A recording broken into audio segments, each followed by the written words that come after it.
कोई ने कहा ये अच्छा नहीं लग रहा, कोई कह रहा है ये ठीक नहीं है, कोई कह रहा है बहुत छोटा है। पर उस पौधे पर एक पुष्प रखे रहने का कारण केवल इतना था कि उस पौधे को भी मालूम था कि कोई भूले चुके से आएगा और बहुत जरूरतमंद अगर आएगा तो उसको ये पुष्प प्राप्त हो जाएगा और ये कहीं मैं परमात्मा के चरणारविंद तक पहुंच जाऊंगा, कहीं किसी वीर सैनिक की समाधि पर चढ़ जाऊंगा। वो पुष्प को भी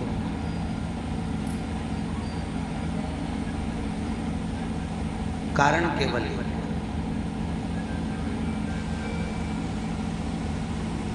आपके पड़ोस में रहने वाला व्यक्ति कोई डनलप के गद्दे पर सो रहा होगा, कोई एसी के रूम में सो रहा होगा, और हो सकता है आप टूटी खाट पर सो रहे हो सकता है साधारण पलंग पर आप सो रहे होंगे, हो सकता है पंखा ही आपको प्राप्त हो।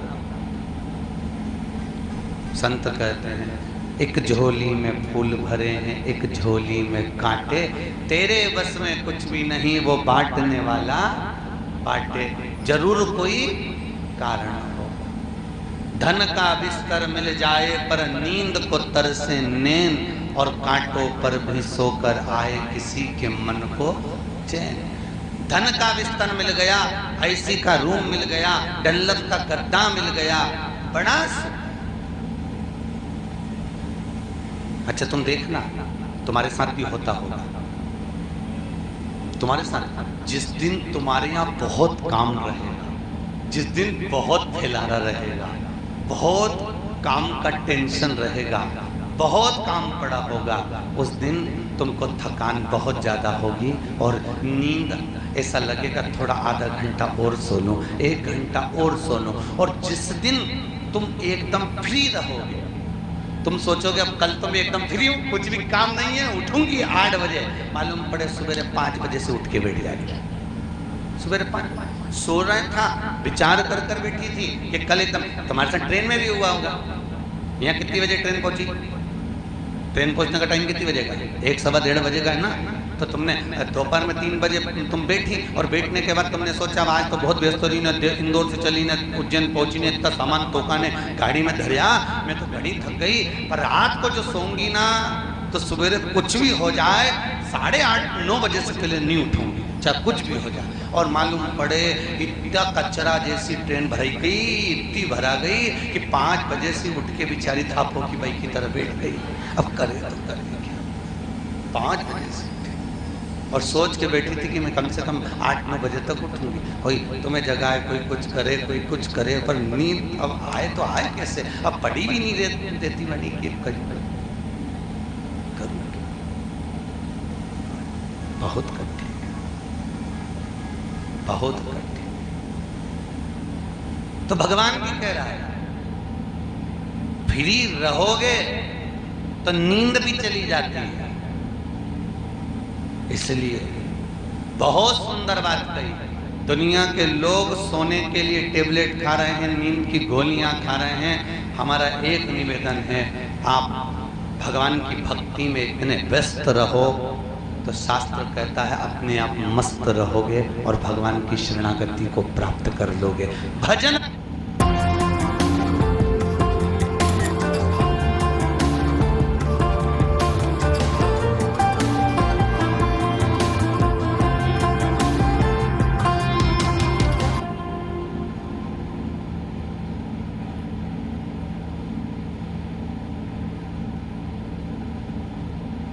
करो, तुम दिन प्रतिदिन भगवान नाम का स्मरण करो।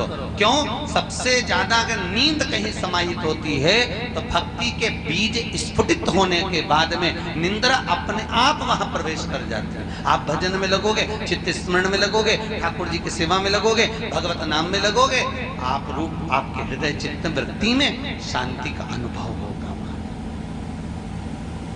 सुख का।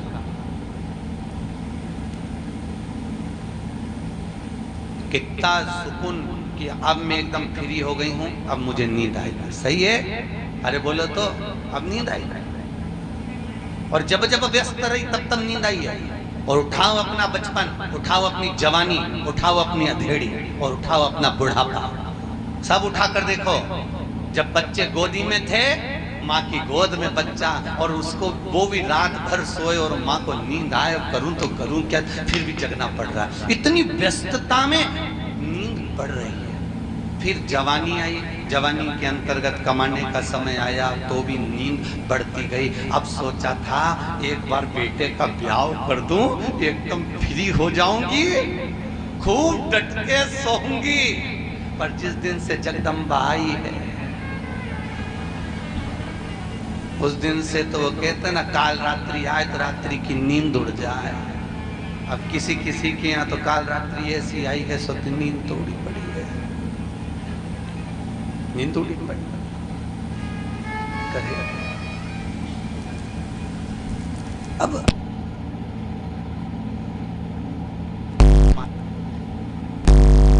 इंद्र सुख का अनुभव कैसे कर। सोचा था बचपन गया, जवानी गई, अधेड़ी गई, बुढ़ापा बहुत सुकून से निकालूंगी, बहुत सुकून से, बहुत शांति। कठिन है।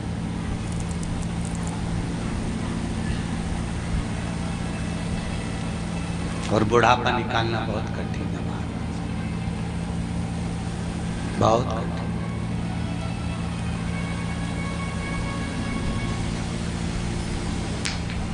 कौन कौन आया था खाटू श्याम की कथा में? हाथ उठाओ, रखिए। जहाँ स्टेज बना था उसके पास में 2 सोफे लगे थे, देखा था आपने? अरे बोलते आप, देखा था? वहां पर एक बूढ़े बूढ़े से दादाजी बैठते थे, देखा था? गोरे गोरे से थे, हल्के से सिर पे बाल कम थे। उनके 2 बेटे उनको छोड़ने के लिए खाटू श्याम आया था। हमने उनसे कहा देख लीजिए, आपको ये नीचे का रूम है, ये ऊपर का रूम है, कहाँ माता जी नीचे रहेंगी तो पिताजी आपके ये पुरुष लोग रह रहे हैं एक रूम में, इनके लिए हम रूम खोल दिए। बुढ़ापा देखना,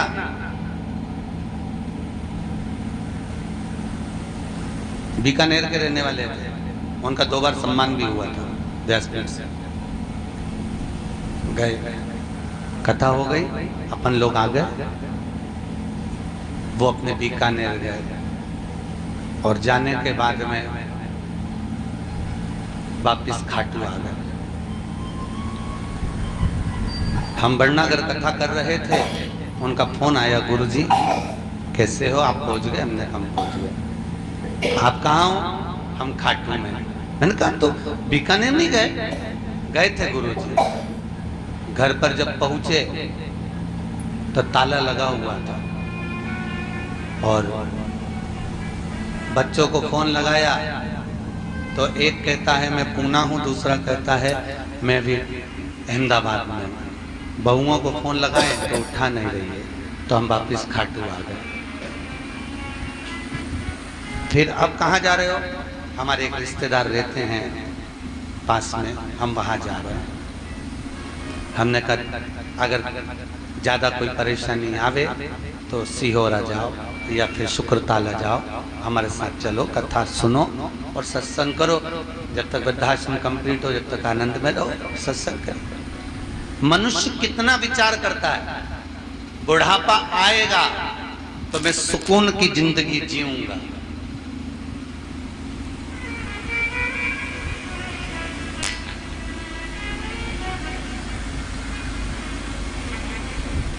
हमने उनके बच्चों को फोन लगाया, हमने कहा बेटा तुम्हारे पिताजी यहाँ खाटू में रह रहे हैं, जयपुर वाली धर्मशाला में ठहरे हुए हैं। कहा गुरुजी वो अब बुढ़ापा आ गया ना तो सत्संग करने दो। तो बेटा घर तो के बुढ़ापे में तो वैसे भी वानप्रस्थ में रहना चाहिए, तो यहाँ रहकर करेंगे। ठीक, व्यक्ति सोच रहा है, विचार कर रहा है। फिर निवेदन करूंगा, जिस गांव में पानी की कमी होती है वहां की फसल बिगड़ जाती है, और जिस घर में संस्कारों की कमी होती है वहां की नस्ल बिगड़ जाती है। और मुझे पूरी उम्मीद है आप अपने बच्चों को अच्छा संस्कार देना, हरडिया जी मैं बड़ा खुश हूँ जो आपके बेटे बहू यहाँ बैठकर कथा का रसपान कर रहे हैं, और ये भारती भाभी के संस्कार हैं आपके बेटे और बहुओं में। हम कहेंगे कि आप कह रहे होगे कि भारती भाभी तो चली गई, पर सत्य कह रहा हूं अभी तक उनको मोक्ष नहीं मिला। जब तक वो 7 दिन की सुखताल की कथा नहीं सुन लेती वो कहीं नहीं जा सकती। ये पक्का, ये पक्का। संस्कार दिए हैं बच्चों को, और आप जितने अपने माता पिता का आदर करोगे, मेरा मुख्य लक्ष्य, कई लोग कहते हैं गुरुजी आप माता पिता पे ज्यादा बोलते हो, कई बहुओं के फोन आते हैं, मैसेज आते हैं कि गुरुजी आप बहुओं के लिए कुछ नहीं बोलते, जब बोलते हैं माता पिता के लिए बोलते हैं। हम कहते हैं तुम माता पिता की सेवा कर लो, तुम्हारी औलाद तुम्हारी सेवा कर लेगी, हमें तुमसे मतलब ही नहीं है। हम तो केवल इतना करें, तुम झुकोगे तो दुनिया तुम्हारे आगे झुक लेगी, तुम आदर करोगे दुनिया तुम्हारे आगे आदर करेगी। और मिलिट्री वाले मिश्रा जी आए हैं, उन्होंने अपने बच्चे से कहा जाओ थाली उठाओ। आज बच्चों में हम संस्कार डालें तो सही। मंदिर तो ढेर बन गए, और मंदिर में केवल एक पुजारी घंटी हिलाता है, आरती करता है, और आरती तब करता है कि कोई घंटी हिलाने वाला मिल जाता है, तब आरती करना प्रारंभ करता है। कोई घंटी वाला भी नहीं मिलता। क्यों? क्योंकि बच्चों को हम संस्कार नहीं दे पा रहे। मंदिर तो बना दिए, देवालय तो बना दिए, पर बच्चों में संस्कार कहां से लाकर डालोगे महाराज? वो संस्कार डालकर डालने की आदत डालिए, बच्चों में कुछ ऐसे पुट डालिए। ये नहीं कि बच्चों से भी कहो कि कथा हो रही है तीर्थ में, चलो तुम भी चलो। नहीं मम्मी मेरे पास फुर्सत नहीं है। उसको समझाओ बेटा जीवन है, कम मनुष्य का शरीर किसको मालूम है? कोई 60 साल का जी रहा, कोई 40 साल का जी रहा, कोई 100 साल का जी रहा है, कोई नहीं भी जी रहा है। जीवन का क्या ठिकाना है? चलिए।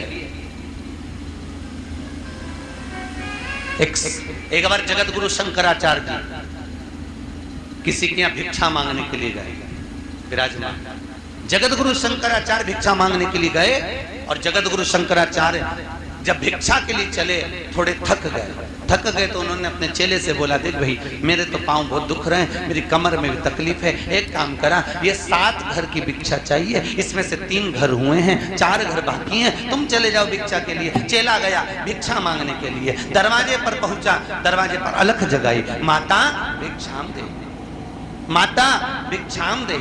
माँ अपने बेटे को लेकर आई, बोलो बाबा तुम्हें भिक्षा में क्या चाहिए? माँ भिक्षा तो बाद में देना, प्यास बहुत लग रही है, हमको पानी पिला दो माँ। माँ ने बेटे से कहा जा बेटा अंदर से पानी लाओ। बेटा पानी लाया, माँ के हाथ में दिया, माँ ने संत को दिया, संत ने पानी पिया, और पानी पीकर संत ने दोनों को देखा। देखकर माँ ने पूछ लिया, बाबा अब आप आए हो तो मेरे बेटे का भाग्य बता दो, किसका भाग्य क्या है? संत ने बेटे को देखा, और बेटे को देखकर भगवान का स्मरण करा, शंकर का स्मरण करा, भोलेनाथ जी का स्मरण कर कर शंकर से स्मरण कर कर पूछा इस बेटे का भाग्य क्या है? नेत्र बंद कर कर जब शिव का स्मरण कर कर देखा तो इसकी तो केवल मात्र 15 दिन की आयु और है, केवल 15। संत के आगे माँ हाथ जोड़कर खड़ी है, बाबा मेरे बेटे का भाग्य बताओ। संत कहते हैं भाग्य बताऊंगा पर तू रो देगी। बाबा बोलो तो सही। पर संत को लगा कि माँ के सामने बेटा मर जाए तो ये बात कहूं तो कहूं कैसे, फिर भी कह रहे बाबा बोलो। बाबा ने कहा इसकी उम्र मात्र 15 दिन की है, बाबा कोई कृपा कर दीजिए, कुछ कृपा दर्शा दीजिए। बाबा कहने लगे मैंने तो भगवान से भी विनती करी, पर भगवान बोल रहे हैं कि इसकी उम्र तो मात्र 15 दिन की है, मरना तो पड़ेगा, सत्य है मरेगा। बाबा चले गए, जगत गुरु शंकराचार्य बाबा के चरणों में जाकर बैठ गए। जगत गुरु शंकराचार्य जी ने पूछा तुम ले आए जल? हाँ। पियाए पानी? हाँ। कुछ भाग लाए? हाँ महाराज जी। एक घर बचा है, 3 घर में होकर आ गया हूँ। ठीक है, एक घर से और लिया, लाए, समय बीता। 4 दिन बाद वो चेला तो नहीं गया, शंकराचार्य जी खुद निकल कर चले गए। और जगत गुरु शंकराचार्य जब निकल कर गए तो जाते जाते जाते जाते उन्होंने उसी समय उस बुढ़िया के घर में प्रवेश किया। प्रवेश कर कर भिक्षा मांगी, चले गए।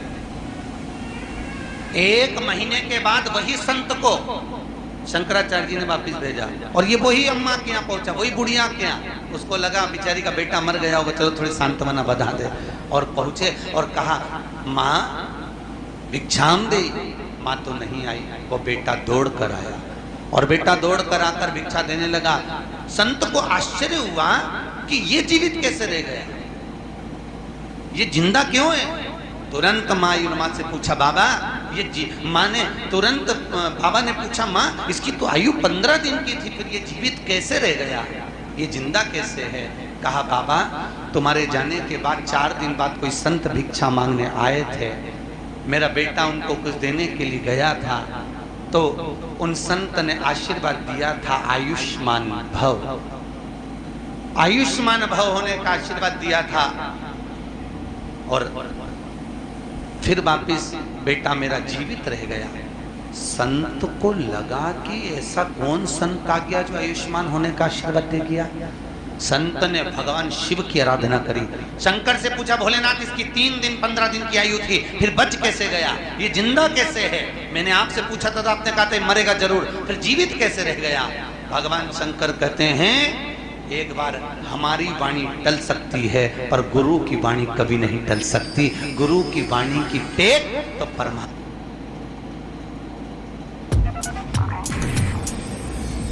Hey, a bit surprised. We know you the best. All of the settings you need have already been taken care of by our agents. Oh.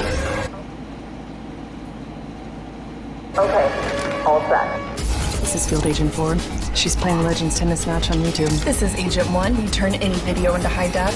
Detecting player's face. Look at that face! Now set up a ball detection model. Okay, Agent 212 on it. What I do best. We never miss a moving ball.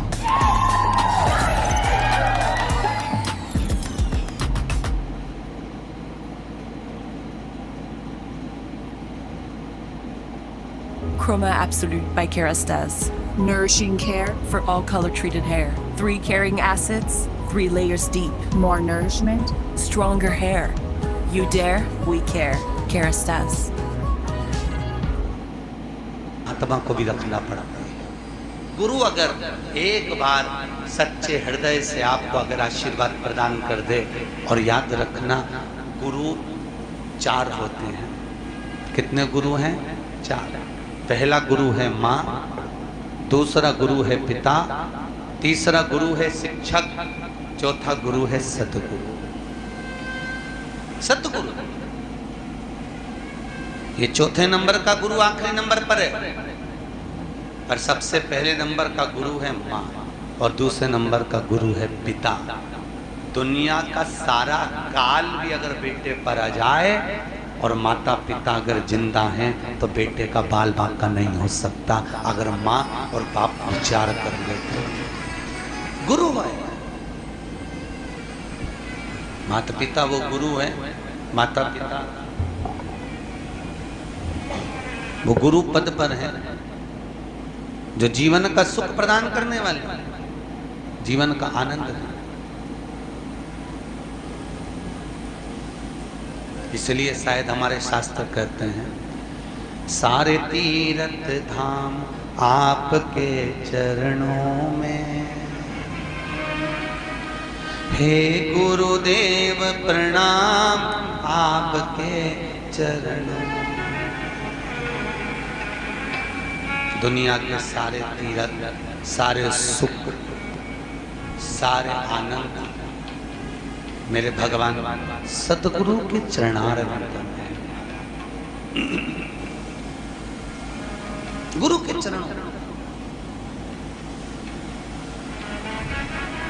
जो दुनिया में कोई ना कर पावे वो गुरु कर दे। और खुद देख लो, सुखदेव जी महाराज के चरित्र को आप सुनने के लिए बैठे हो तो सुखदेव जी महाराज के चरणों में राजा परीक्षित जाकर बैठा था। मरना 7 दिन में था, मृत्यु सत्य है, आएगी पक्का। जन्मे ने कांच का महल बनवाया,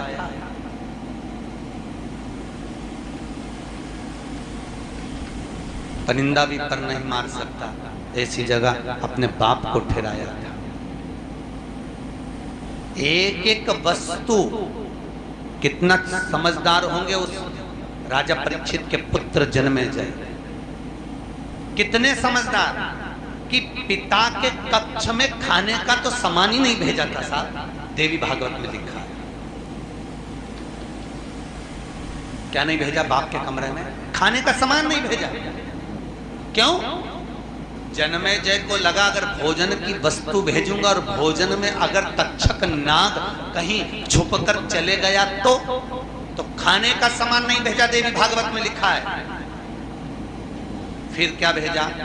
पानी को भी छान कर कपट छन कर जल को भी भेजता था तो 7 बार वस्त्र से छान कर भेजता था। कपट छन।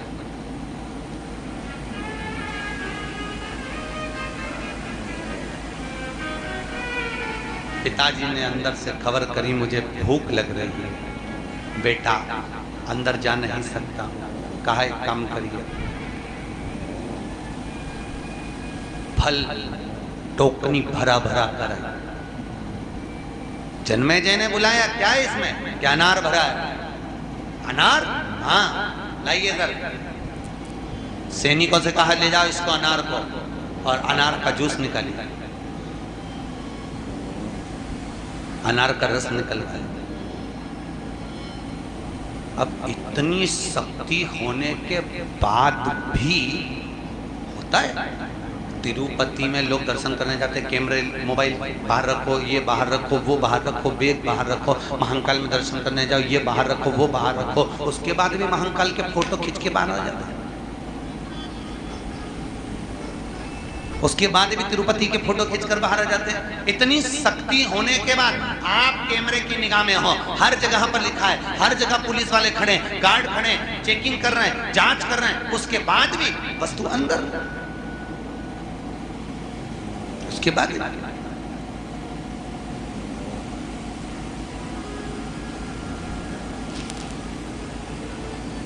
जब इतनी जांच हो रही है तो सामान अंदर आया कैसे? पहुंचा कैसे? महाराज अनार का जूस निकलवाया, रस, और रस निकलवाया, पात्र में रखा। पहले के समय में जो गिलास चलते थे, बड़े गिलास में नीचे किनोर होती थी। आप लोगों ने कहीं देखा होगा, आपके यहाँ भी होंगे। नीचे किनोर होती थी। उस किनोर के अंदर जो पेंदी में जगह बची थी, उस जगह में तक्षक नाग चिपक कर चला गया। मृत्यु सत्य है। फल खाने को नहीं दिया, अन्न भोजन में नहीं दिया, कोई वस्तु अंदर नहीं जाने दी। देवी भागवत कहती है कि उस भागवत का चरित्र वर्णन करता है, जब तक्षक को जाना था तो एक फल के जूस के गिलास में नीचे पेंदी में चिपक कर चले गया। मृत्यु सत्य है, मृत्यु सत्य है, रहेगी अजर। ये कोई टाल नहीं सकता। कई लोग कहते हैं हम अभी तबीयत ठीक नहीं है, कथा में कैसे जाए, कुछ हो गया तो तू तो इंदौर रहेगी तो भी हो जाएगा। अरे सही है कि गलत है?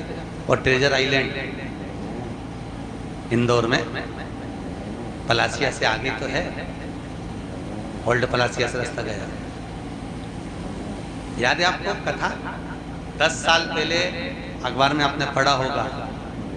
हमारी तो कथा जगजीवन राम नगर में चल रही थी, और ट्रेजर आइलैंड के बाहर एक पति ने अपनी पत्नी से कहा मैं अंदर से कुछ लेकर आ रहा हूं, तो गाड़ी में बैठो। 4 व्हीलर गाड़ी में एसी चालू कर कर कांच लगा हुआ और बैठी। 10 साल पहले की बात है।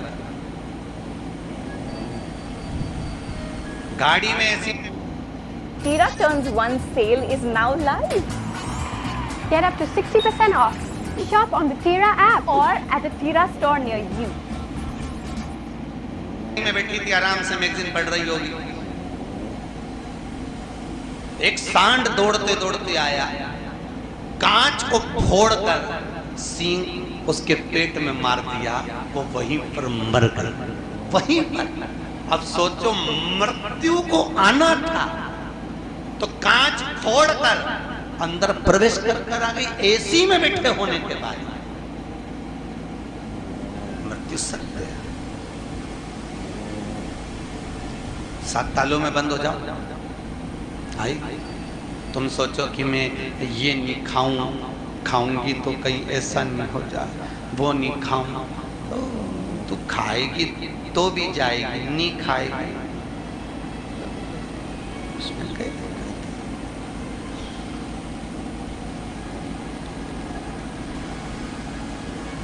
जयपुर के घंटाघर के पास में तनु नाम की लड़की रहती है, तनु दुबे।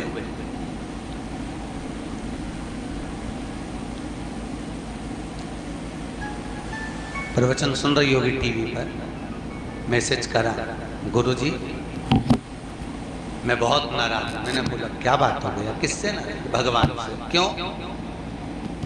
मेरी मम्मी ने मैं हमेशा अपने बॉडी को मेंटेन करने के चक्कर में मैंने कुछ भी नहीं खाया, सारा बाजार का छोड़ के रखा, ये करा वो करा, कुछ नहीं खाया, बॉडी को मेंटेन कर कर रखा।